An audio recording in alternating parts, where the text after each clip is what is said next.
actually 5S namin, papakita ko na.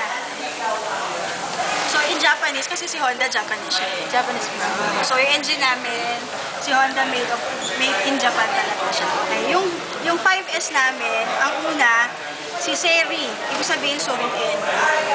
So ang meaning nun, sort out unnecessary items in the workplace and discard them. So kailangan clear yung working area mo.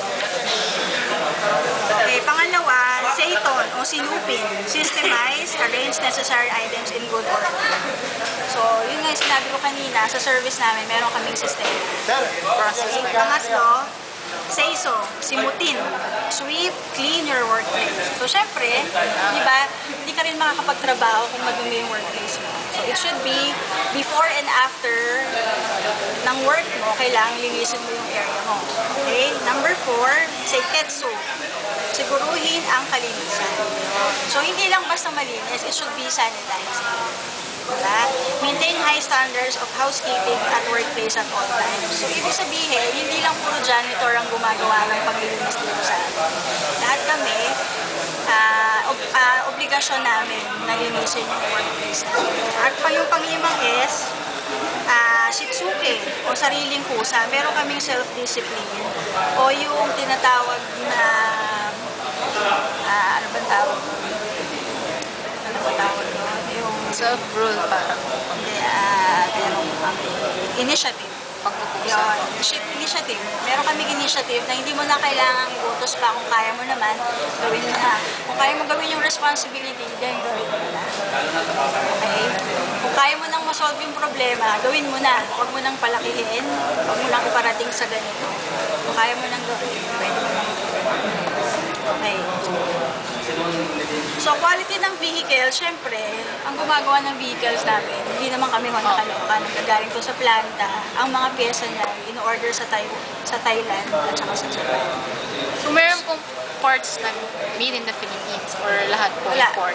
Lahat yun imported, ang pyesa namin. So, yung iba, ng mga local na pyesa, hindi yung galing sa, kasi meron iba na auto supplies, hindi yun original. So, di pa pag binili mo sa kasa, yun yung mga original na mga pyesa. So, we are ensuring na may quality yung vehicles natin. And of course, pag sinabi kasing Honda, prestige kasi siya. Hindi lang siya high quality sa prestige one. Okay.